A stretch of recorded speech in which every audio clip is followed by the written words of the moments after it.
that big conversation with really carefully chosen questions, and and feature Rebecca's beautiful photography and portraiture that brings out some of that depth that we see in people's faces as well as in their words.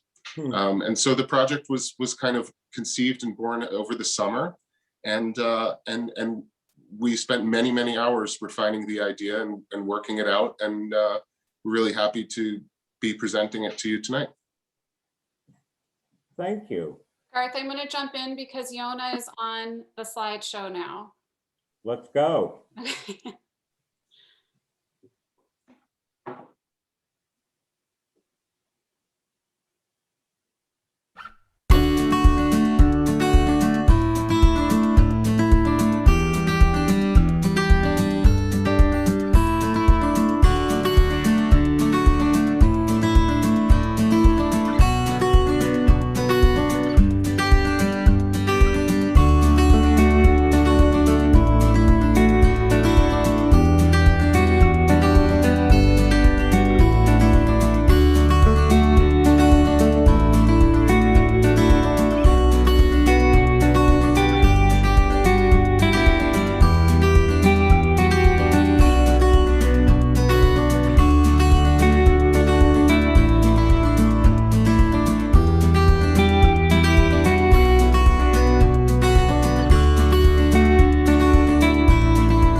Wow, thank you. It was so nice seeing a lot of those pictures for the first time. Rebecca, what was the process of creating all of this? It's very involved with the photographs and the interviews and the text and editing. What was can you speak about the process a little bit? Of course. So the process was that once we found out we had this grant from Berkshire Taconic, we put out an open call through the library email list and over social media and through some direct emails for participants. And we explained what the goal of the project is. We gave the questions that we were hoping to have people think about and answer. And then people responded saying that they wanted to participate. And we ended up with 23 people that we interviewed. We didn't turn anyone away. It felt really important to us that this is not a who's who of Falls Village. This is people who wanted to open up and share with us their thoughts and reflections on these questions, and to be in conversation with us and through the project with the whole community and anyone who sees the exhibition. So we set up 20-minute sessions with all of the participants, and we would meet with them outside and distanced, either at their home or outside their workplace. And, you know, it was really strange having these big talk conversations in 20 short minutes. But we realized quickly that that was an important part of, we had to kind of speak to that, because we're asking people to open up and be vulnerable in answering these questions. And then, you know, the timer goes off and we say thank you and we head on to the next one. And it really felt like this kind of cool creative constraint. We could have talked about any one of these questions for hours, really. And so that felt like actually an important constraint that we were working with. And we did these interviews over the course of December and January, and we recorded the interviews, and later over many sort of evening Zoom sessions, Meg and Adam and I would listen to the interviews, take notes, I would go through and edit the photos from the session and then narrow it down to a small handful that Meg and Adam and I would then figure out what the final portrait would be. And that was the process. And then the exhibition opened. So it was just to clarify, it was all photography and audio tape. There wasn't any video involved, right? No video. Mm-hmm. That's what I thought. Mm-hmm. I mean, that's one thing I enjoyed about the interview was, again, having known the questions up front. I don't think you could have gotten the same results if you stormed your subjects with questions that they weren't prepared for. You never would have gotten to the big talk. Mm-hmm. So I think that was key in that. So the Hunt Art Wall has had a challenge like everything else, everyone else, every institution during the pandemic. Unfortunately, we had to make the decision that we can't really promote artists' work during this time if we can't have receptions. So we held back. We didn't want to give false hope to artists that we could sell a lot of work when we couldn't. So we did have a couple exhibits during the pandemic, but Small Town Big Talk was the first exhibit that was conceived during the pandemic and happened during the pandemic. Meg, I was wondering, was that part of the decision to go with the project when you went for it, and why particularly was the library a good asset for this?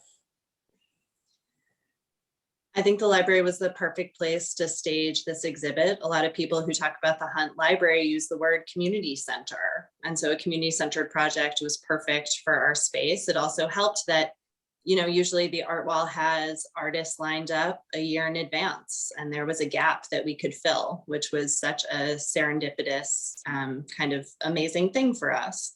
It's been really nice. I sit at the front desk, and so I get to see people come in to see the exhibit. And that's been such a delight over the last couple of weeks to get to see people when they walk in and hear their thoughts on the way out. It's also been really nice to have a safe space for people to feel like they can come and see art. I feel like that hasn't been happening so much over the last year, and that's been something that we can offer to people. And that's been really wonderful.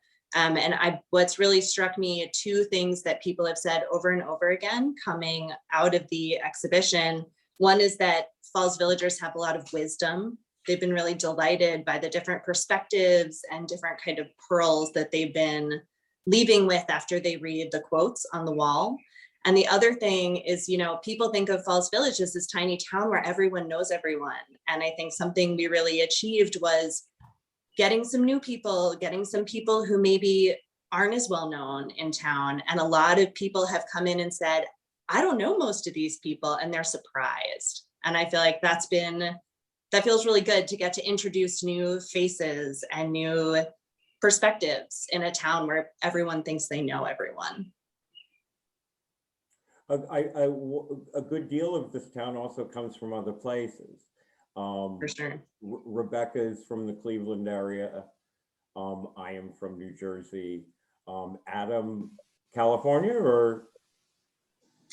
Two Washingtons, Washington, D.C., and then Seattle, Washington. And Meg? The other side of Connecticut. The other side of Connecticut. That's a different world too. So, Adam. Also, I would say, while you're talking about geography, it was also amazing to talk to a few folks who were born here and grew up here, both people who were in their 20s and people who were in their 70s. And so that juxtaposition also was really special. It is. So did you have did subjects have varying reactions to the questions, and did the group gravitate towards any specific questions that may have come up again and again? Yeah, two questions were the ones that most often the participants said, when I brought it up, said, I've been thinking about this question, and either I loved thinking about this question, or I've been thinking about this question and I still don't quite know what to say. And like you said, Garth, we did give people the questions, maybe sometimes weeks in advance.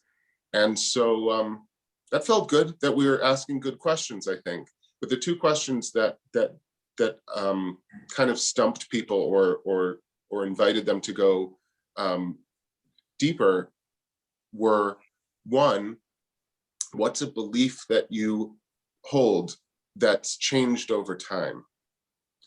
And the other question that seemed to really stick for folks was, have you ever felt misunderstood? And one of the interesting things about both of these questions is that there was a pattern. Some people would say, what's a belief that you've held that's changed over time? My beliefs change all the time. Ask me yesterday, ask me tomorrow. Or, my beliefs really haven't ever changed. I'm steady. I've learned things. My perspectives may have changed, but right? So then, have you ever felt misunderstood? Everybody's misunderstood all the time was one of the answers. Some people put it quite poetically, and I think we captured one of those. Or other people would say, I wear my heart on my sleeve. Everybody knows who I am. I feel like I've never been misunderstood even once. So I thought that was really interesting and speaks to maybe not even different types of people, but different parts of the human experience. And one of the things that I love about the show when it's come together as a whole, when you see the exhibition in person or you see it online, I like to almost imagine like it's one person talking, one person with a lot of faces and a lot of experiences, because it's small town, big talk. It's a small world, right? And so we're all giving those different perspectives and views into what it means to be a person. Yeah, I understand that. So the interviews were broken down into quotes, and I'm sure the editorial process on that was interesting between the three of you. It must have been a lot of work to go through all those hours of interviews and choose. I mean, if you have seen the book, there is a book. The quotes are all very brief. Some are just a few sentences long, some are a paragraph. But then there's the visual side of it, the photographs. Rebecca, this is all your work. Beautiful black and whites. I'm glad you shared some of the color too. And I assume that what about your how is this project different than other photo projects that you've worked on before? Mm-hmm. Well, this one was collaborative. It was both with Meg and Adam and the library, and with you, Garth, and with the whole community, that it was part of a bigger project. It wasn't about any single photo session. Like Adam said, it was a portrait of the whole town taken over 2 months. I think that in terms of my approach to photography, it's kind of consistent in that I love creating images of candid, authentic moments. I don't like posing people. I feel like when I have my camera, it's kind of like I'm doing a different kind of listening. I just like to notice what's going on and to highlight whatever the true things are in that moment, whether that's something beautiful or something connective or tense or whatever it may be. I'm interested in capturing those authentic moments. And to me, or an analogy that kind of I've realized just in the last week or so in thinking about it is, I don't know if any of you have had the experience of trying to like work on something creative, sitting at your computer and trying to like write a good thing and just sitting there kind of straining your brain. And, for me, if I go for a walk that's when it all sort of falls into place, and that's when my like creativity and imagination sort of blossoms a little more or comes more easily. And I think the same is true for photo sessions. If it's candid and I get to kind of fade into the background, I'm not trying to make something a specific way, look a specific way, or trying to communicate a specific thing. I'm trying to capture or highlight or lift up whatever is really there. And I feel more connected to my creativity in that context. I think that your work on the project served it so well because it had it had the space and presence to do so. And what I mean is that when I was being interviewed, you disappeared. I was focused on Adam and his questions and how I wanted to respond to them. I wasn't concerned at all about a camera. And in the traditional sense, if you sat down for an interview with a photographer there, you would feel really different. But Adam immediately said from the start, do you want to walk around or would you like to sit somewhere? So everything that you did served the project well in that you were hosting the subject and making them feel comfortable. And I really appreciated that. And I'm sure a lot of the other participants did too. So small town, big talk. So the big thing is the big talk. And what do you mean by that in society? How do we have big talks?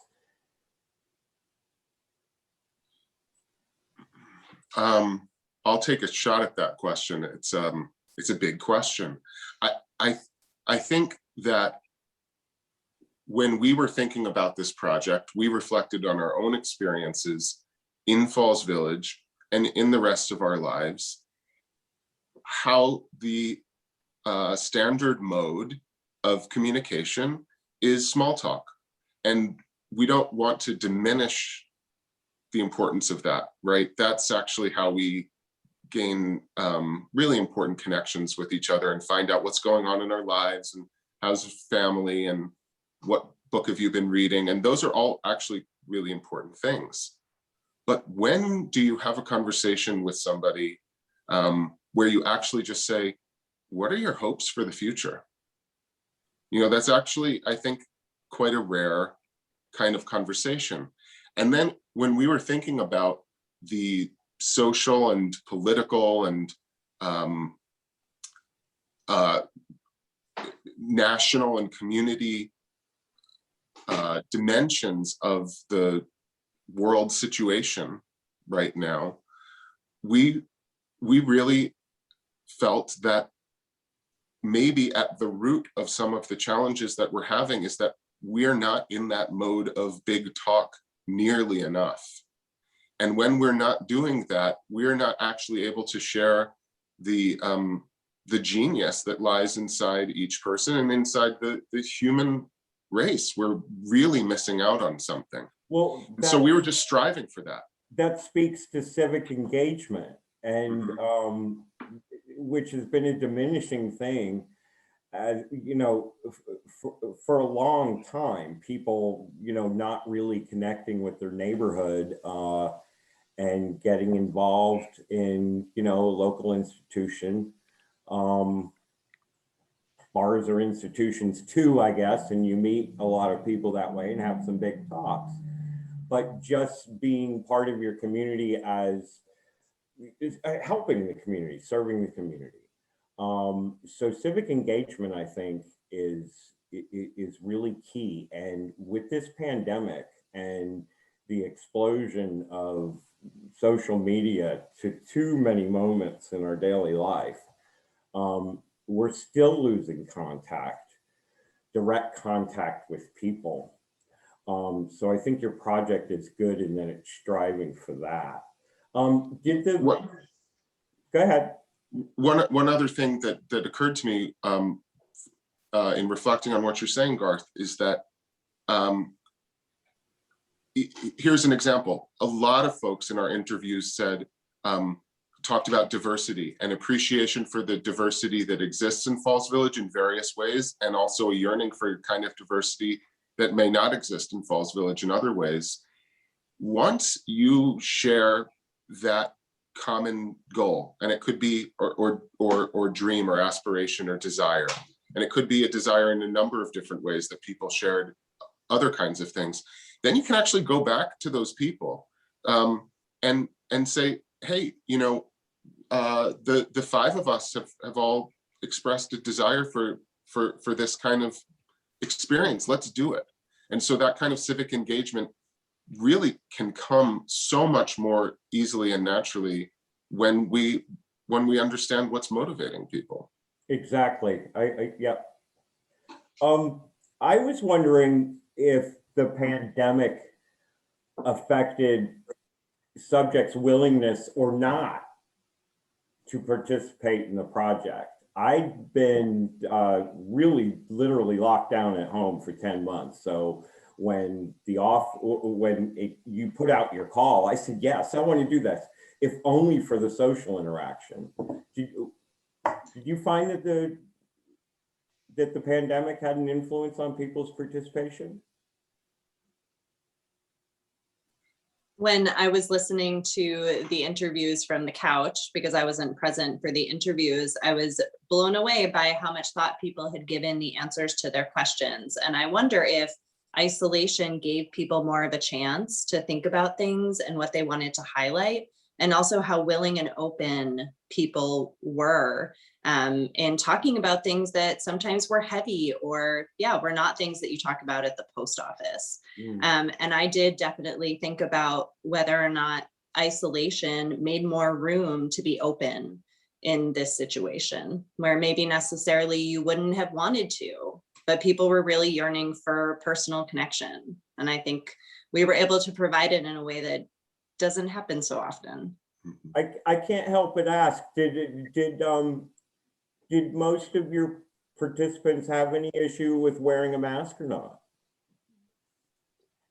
Most participants were wearing a mask, and then at the end we would offer, we would say, if you want a portrait without your mask on, we'll extra distance ourselves. We were already more than 6 feet apart, but we would super distance.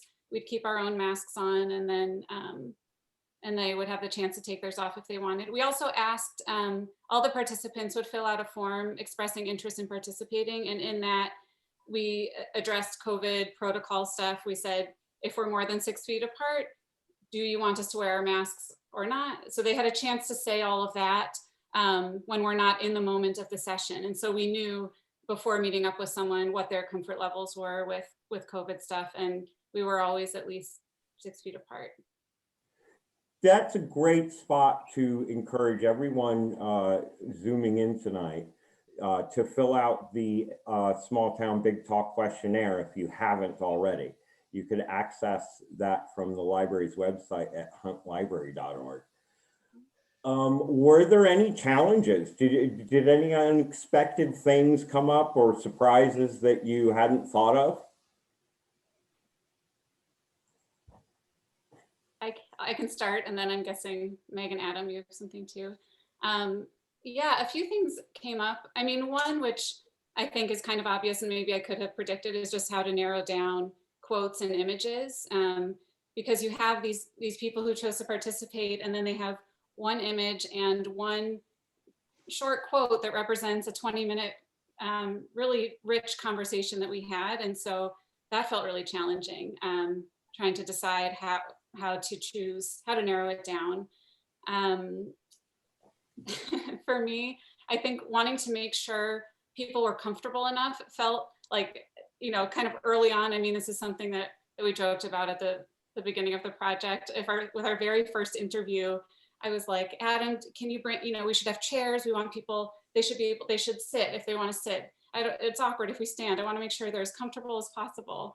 And we quickly dropped that, you know, realizing that like, it actually, people were very open, and I was just anticipating and sort of projecting any possible discomfort onto them that I hope they didn't have, and they sure didn't seem to. People shared so openly.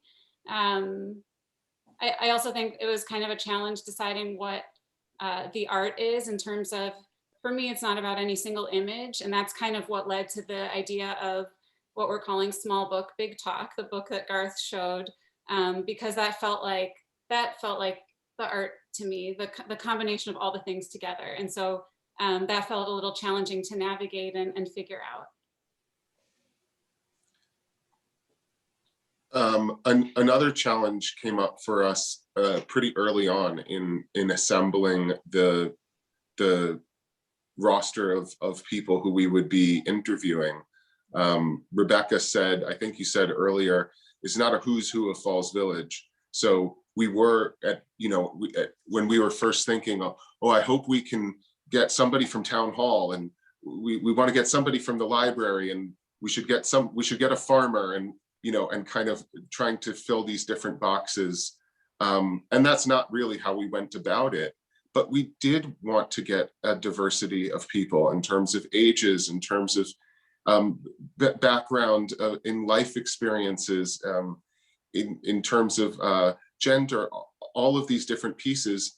And I think that, well, I don't want to speak for Meg or Rebecca, but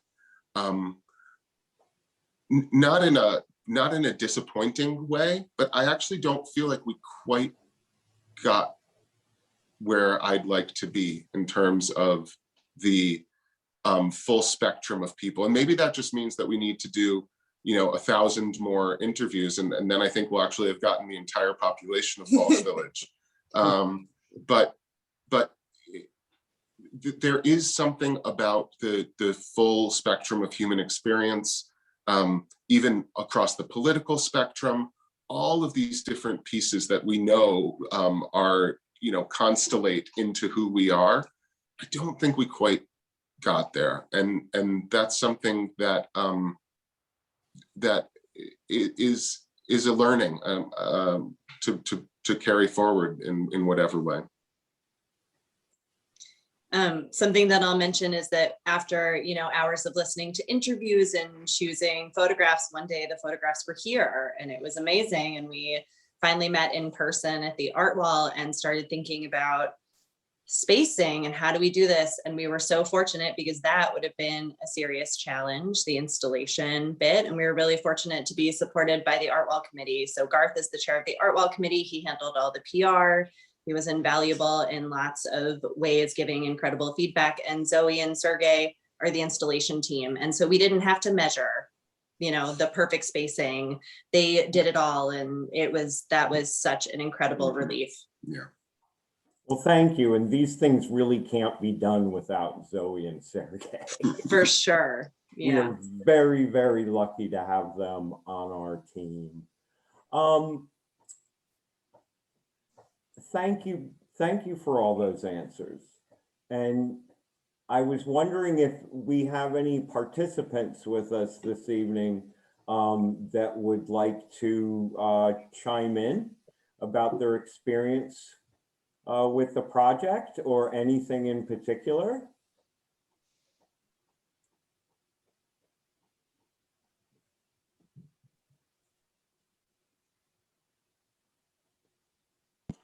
Betsy Howie, are you here? Can I ask you a question, Betsy? Yes, you may ask me a question. So the whole thing about being misunderstood is very universal, and I'd like to hear more about that. Could you talk about that? Because you didn't understand what I said? I know misunderstanding goes both ways, but Well, I think, Adam was talking about that particular question, and that people had the response of feeling always misunderstood or hard on the sleeve. Everyone knows exactly who I am. And I think that my point of view probably comes more from my writing and where you get verifiable fact that what you think you put down on paper is not coming across in the way you thought it would. And that's just inevitable, whether it's an editor or it's a reader, or they come back saying, you're not being clear here, and you've been as clear as you could possibly be from your point of view.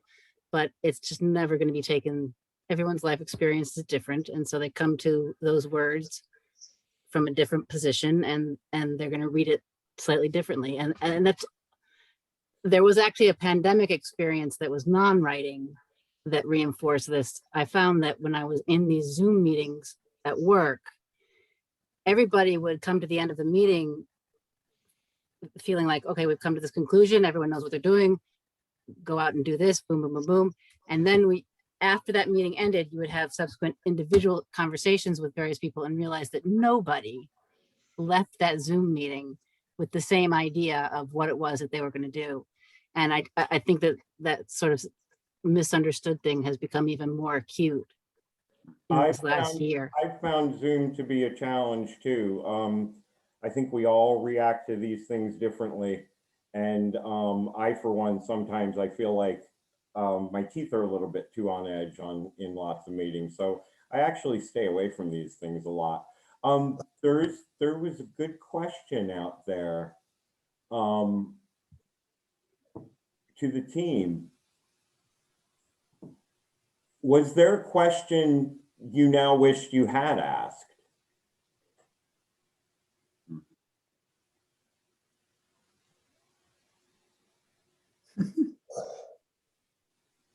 That's a great question. I'm thinking probably.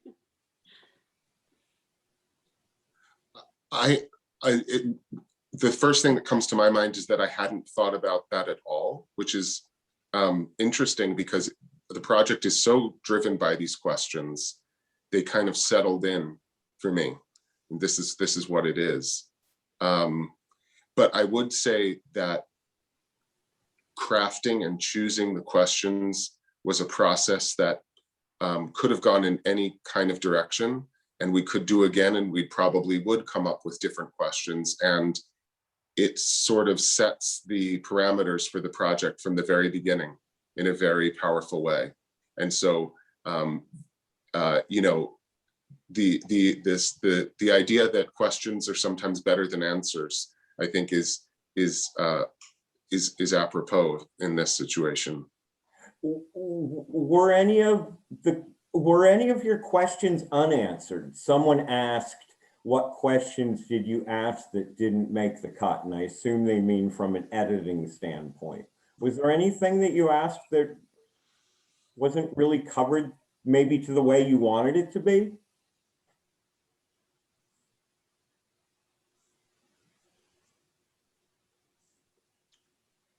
I can't think of anything. I think that I anticipated some of the questions being stimulating people's sort of political consciousness. I mean, this was right around the election, and there was a lot of stuff going on, and we'd been in a national conversation, as they call it, for quite a while with some degree of intensity. And I was struck by the rarity of what we might call politics coming into that. And what that said to me is that even politics, which we usually consider all of those issues to be important and deep issues, that's not even at the depths of where people are at. There's something deeper that might inform those things later. But when you ask somebody, what are your concerns for the future? They might not be talking about, you know, politics and economics and what you would read in the newspaper. Is it possible to have a characterization of Falls Village itself through what the project has resulted in, the portraits and the text? I think if we did a lot more of these interviews, yes. Like Adam said, if we did 1,000 more, we'd have a complete portrait of all Falls Villagers. That said, we'd still be just taking an excerpt of, it's just a tiny piece of each human, you know? And I think if we had interviewed, you know, Garth, if we'd interviewed you on a different day, maybe your answers would have been different, or different year. And so I think that And that's, you know, in the same sense that we're all evolving and changing humans all the time, I like to think that Falls Village is too. We all love Falls Village, right? I mean, the reason we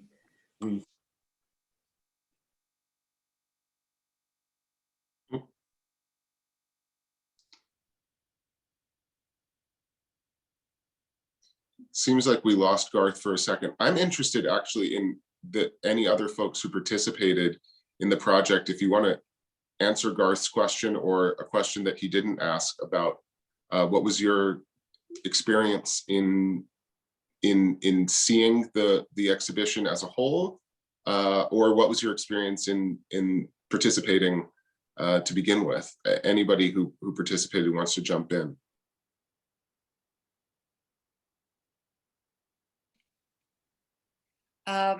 Sorry about that. I'm back. I think I'm back. Judy Jacobs wasn't able to be here tonight, and her quote, the quote you chose from her, addresses a lot of concerns about Falls Village. And if you don't mind me reading this, I am hoping that Falls Village doesn't lose its identity. We've always been kind of unique in that every type of person intermingles here because we're so small and our neighbors are right there with us. I'd hate to lose that. I want to stay, I'd hate to lose that. I want to stay Falls Village. That doesn't mean I don't want to see growth.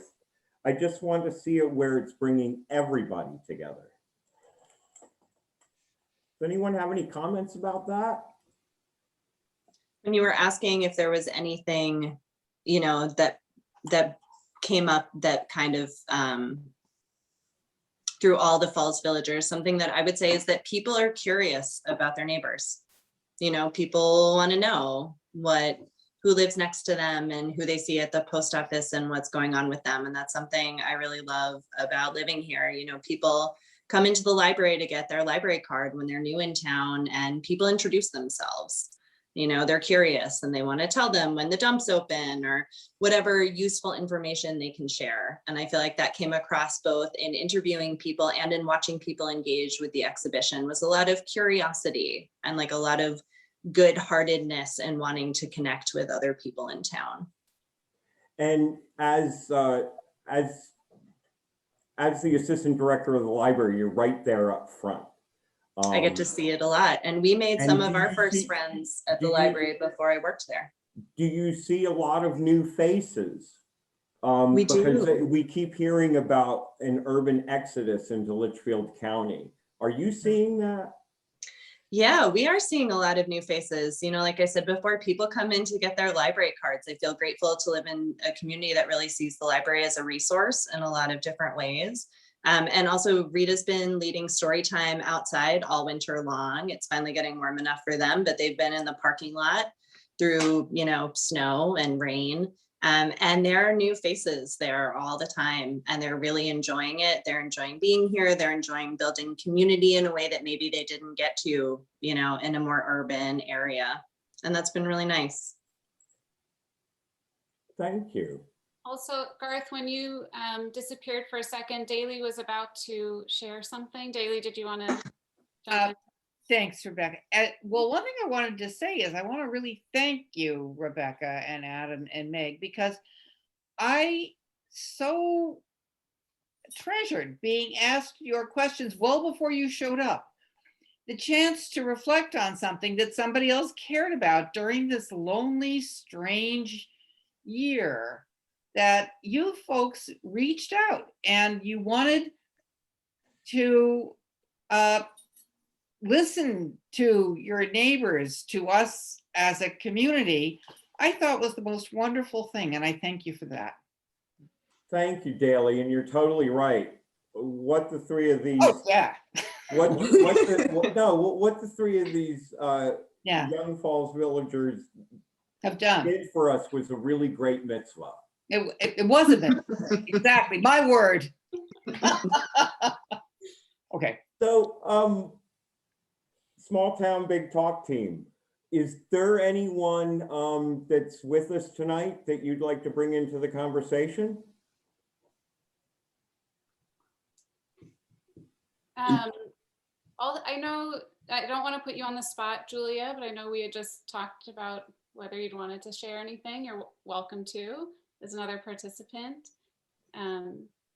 Sure, and I'm so sorry I was late. I completely forgot the time. Oh my God. I left my phone inside the house and was hanging out in the yard, and I let go because I'm in Falls Village. I don't know. I have many thoughts. I'm listening to the conversation now and thinking about, so I'm part-timer. We bought our house in August 2019, thinking it would be a weekend place, and then maybe a retirement place in a few years. We're still thinking we'll retire here in a few years. And then of course, with the pandemic, we ended up spending much more time here. And my husband's industry was shut down, so he was out of work for 4.5 months. But the silver lining was that, our place is in town. So I walk every day, I walk past Rebecca's house, and walk past the library. And I love the feeling of getting to meet people. So when I saw this opportunity come up, I just thought, what a wonderful way to get to know people. And I have the contrasting experience of living in an apartment building in Jersey City, where I really know 2 neighbors in a building that may be as big as all of Falls Village in terms of the total volume. It's a very different experience where you may see faces, but you don't engage with them the same way. And so I don't know, I'm sorry. Thank you, Julia. Have we met in Jersey City? We met in Falls Village. So my husband and I, before the pandemic, we came to the library and you were setting up for an art show. Yes, I remember it. And you gave us a tour up. So it was great. And I like that kind of experience to me is what I'm really enjoying about a community of less than 1,200 people, Not to belabor Jersey City, but one of the reasons I love Jersey City so much is that even though it was a major urban area, the whole downtown area was so compact that you just knew everyone. And it's the same here. Yeah.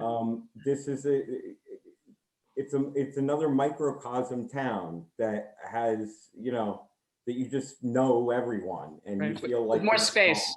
home. That's cool. Yeah. So, what's next? I mean, Small Town Big Talk will be at the library through the end of June and on the virtual gallery at huntlibrary.org. But to the team, do you have any plans? What's next for the project?